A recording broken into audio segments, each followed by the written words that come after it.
السلام عليكم ورحمة الله وبركاته. وحير إيسو waxa muhiim ah inaan ku sheego adduunka meel baa ka joogtid Mareykan ha ahaato Afrika ha ahaato waxaa jira inaan ku sheego wax la yiraahdo opioids meeshaan ku qoran wadanka Mareykanka every 4 daqiiqo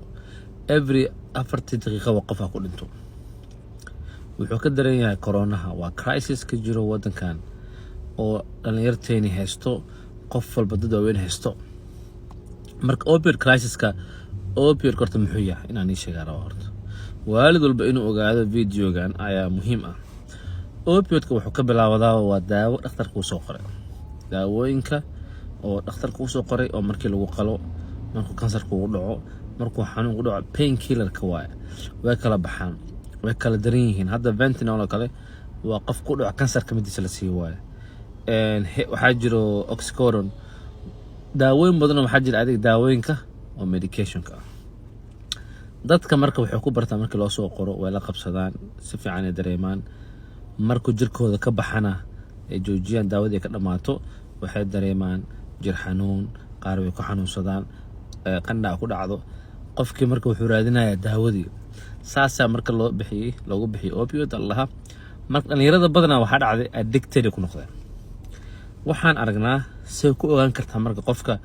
in uu kaniin isticmaalo hadda waa laga tagay xashiish iyo khamr iyo waxaa la isticmaalaa kaniinadan ilaa heer waxaa la marayaa kaniin la shiidanayo sida sigaarka camal ayaa hadda la maraya waa la shiitaa kaniinada marka see ku garanaysaa qofkan inuu isticmaalo saynanka laga garta wiilkaaga ama gabadhaada inaad ogaatid aan rabaa inaan kuu sheego kow waxaa ogaanaysaa horta fiiri slow motion waxa la dhahay sameeyaan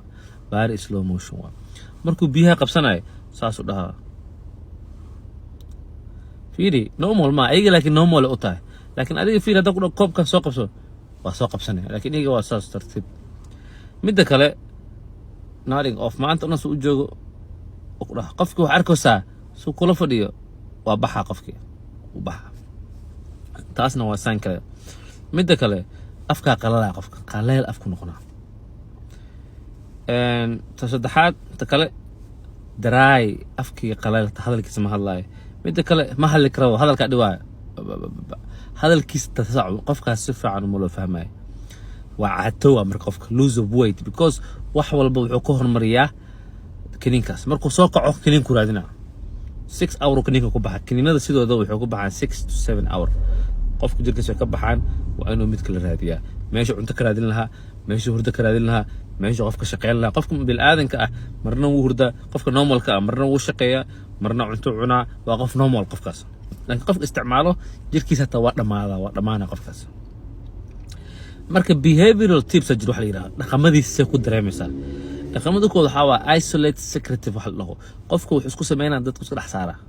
dadka inuu soo dhex kala ma jeclo isku banaa meeluu ku jira guriyuu ku jira secret uu jecel yahay ma jeclo buuq badan taas waa midda koowaad midda kale waxa waaye withdraw wax la jiro markuu qof wax ku dhaco kaniin ka baxo waxa waa calool xanuun waa mataga musqusha ku ordaa wax ma cuni karo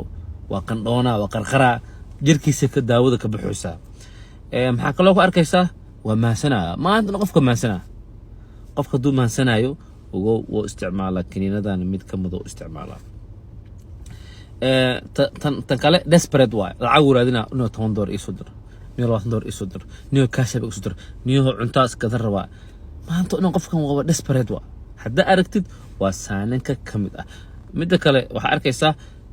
alaabta weynaysa TV ya weyne radio weyne xadow bilaawa qofka wiilkaaga ama gabadhaada ama family aduya alaabta guriga waa dhamaanay hal u bixi because qofku waa desperate daroogadan waxa la gadaa $20 ilaa $30 waa jidka laga helaa dhakhtarka markuu kugu qoraa dhakhtarinta limida jira marka limida kala maana mugta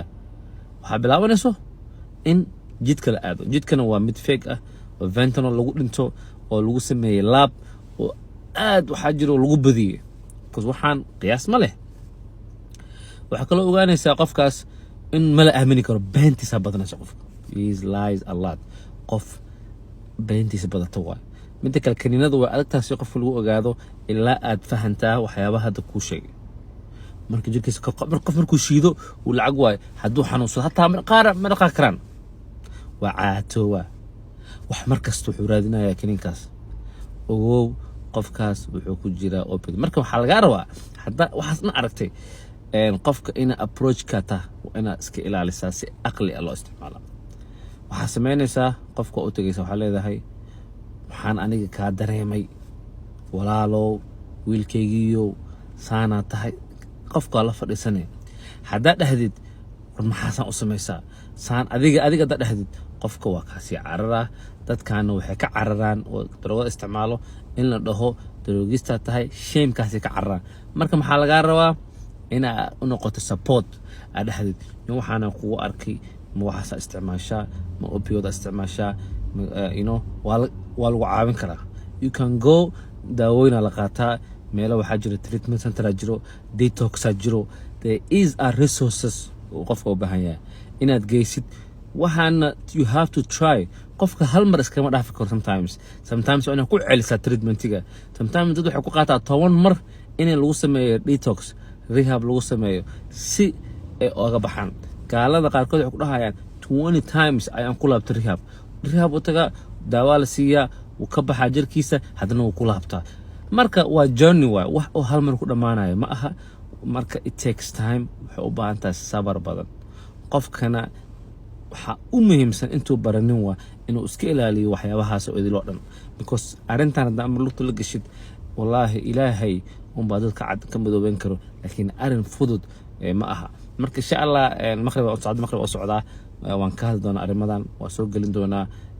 walaalayaal assalaamu calaykum. haan laga taxadaro waxaan ii sheegana